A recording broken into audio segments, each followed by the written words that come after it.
Assalamualaikum warahmatullahi wabarakatuh. Bismillahirrahmanirrahim. Alhamdulillahirabbil alamin. Wassalatu wassalamu ala asyrafil anbiya'i wal mursalin sayyidina maulana Muhammadin wa ala alihi wa sahbihi ajmain. Amma ba'du. Para pemirsa sekalian rahimakumullah. Di antara hikmah kita menjalankan puasa Ramadan ini adalah untuk meningkatkan dan menyempurnakan keimanan dan ibadah kita. Melalui Ramadan ini kita berpuasa dengan perut kita, dengan lidah kita. Melalui Ramadan ini kita memperbanyak zikir, memperbanyak sholat sunnah, dan juga memperbanyak sedekah. Ini penting karena di dalam Islam itu ada tiga komponen yang perlu kita kembangkan secara bersama-sama. Jadi kita akan menjadi orang Islam yang baik itu kalau memenuhi 3 kriteria.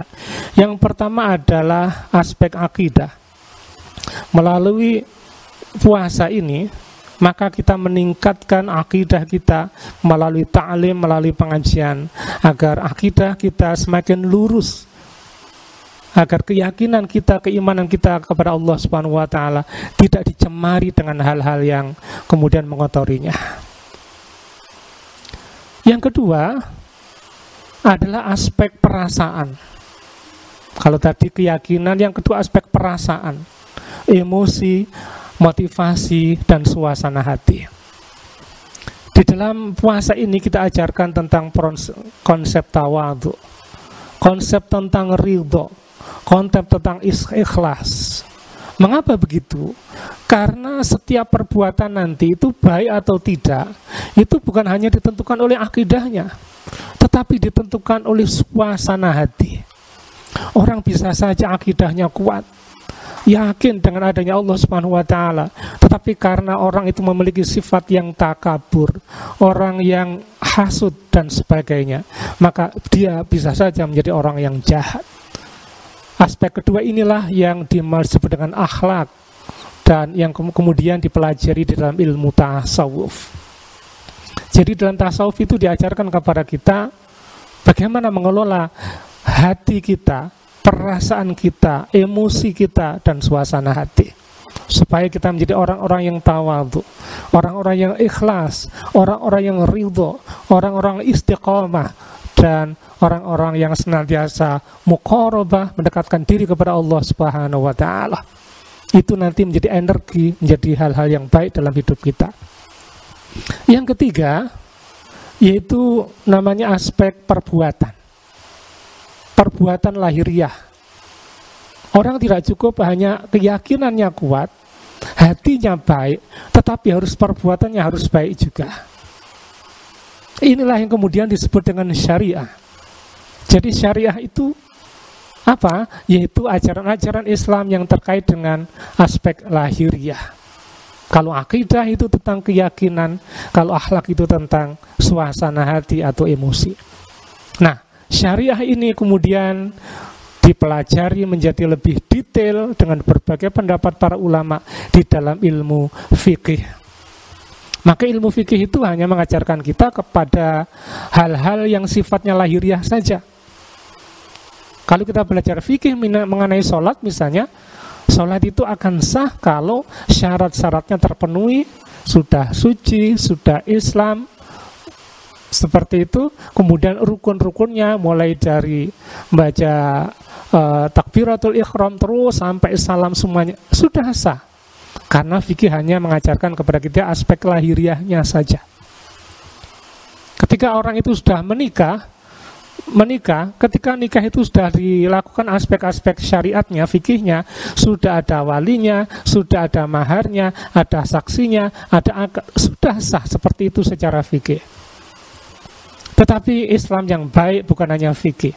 Islam yang baik harus menggabungkan ketiga-tiganya, yaitu akidah yang lurus, kemudian akhlak atau suasana hati, suasana batin yang jernih, dan perbuatan yang baik. Orang yang akidah saja kemudian tanpa syariah, akidah saja kemudian perbuatan baik tanpa syariah, maka nanti dia akan menjadi orang-orang yang tidak beribadah tapi baik kepada orang tapi nggak beribadah. Itu berarti belum menjadi orang Islam yang baik. Orang yang akidahnya kuat kemudian syariatnya kuat, rajin ibadah tapi batinnya buruk, maka nanti dia akan menjadi orang Islam yang jahat. Orang Islam rajin ibadah, rajin tahajud, bahkan keningnya itu hitam tapi korupsi juga. Orang Islam rajin ibadah tapi tega membunuh saudaranya dengan meledakkan masjid dan sebagainya. Mengapa? Karena di situ akidahnya yang dipupuk, syariat pokoknya yang dipupuk, tetapi aspek akhlak itu tidak ditangani dengan baik. Demikian juga kalau orang itu baik dan rajin ibadah tapi akidahnya sesat, maka dia akan menjadi orang yang baik di sisi dunia ini. Mungkin di hadapan tetangganya, saudara-saudaranya dikenal sebagai orang yang baik, tetapi di hadapan Allah Subhanahu wa Ta'ala dia menjadi orang yang baik. Semua perbuatan-perbuatan baik, semua amal-amal baiknya itu tidak akan bernilai di sisi Allah Subhanahu wa Ta'ala. Allah berfirman di dalam Al-Quran, "Waman yabtaghi ghairal islami dinan fala yuqbal minhu wa huwa fil akhirati minal khasirin." Barang siapa dia memilih iman, memilih agama selain Islam, maka kebaikan-kebaikannya nanti di akhirat tidak akan bernilai dan akan rugi di akhirat nanti. Maka menutup apa yang saya sampaikan ini, kembali saya ulangi bahwa berislam yang baik itu harus memenuhi 3 syarat. Pertama, akidah, luruskan dan murnikan, jangan sampai dicemari dengan keyakinan-keyakinan yang mengotorinya. Itu melalui ta'lim, melalui pengajian-pengajian yang menangani masalah akidah. Yang kedua, kita bina terus akhlak kita, batin kita pertajam sensitif kita, agar kita senantiasa menjadi orang yang senantiasa ingin dekat kepada Allah Subhanahu wa Ta'ala dan senantiasa ingin baik kepada makhluknya. Dan yang terakhir, itu tidak cukup, harus disertai dengan perbuatan yang lahir yang baik. Kita dengan mata kita gunakan hal-hal yang baik, telinga kita gunakan yang baik, kaki kita gunakan baik sesuai dengan firman Allah Subhanahu wa Ta'ala yang ada di dalam surah Al-Qasas. Di sana disebutkan, "Wabtaghi fima ataqallahu darul akhirata." Carilah kebahagiaan akhirat dengan semua hal yang diberikan Allah kepadamu. Dengan mata kita, dengan kaki kita, dengan telinga kita, jadikan semuanya sebagai alat kita mencari ridha Allah Subhanahu wa Ta'ala. Demikian apa yang dapat saya sampaikan, semoga ada manfaatnya bagi kita semuanya. Wallahu muwaffiq ila aqwamit thoriq.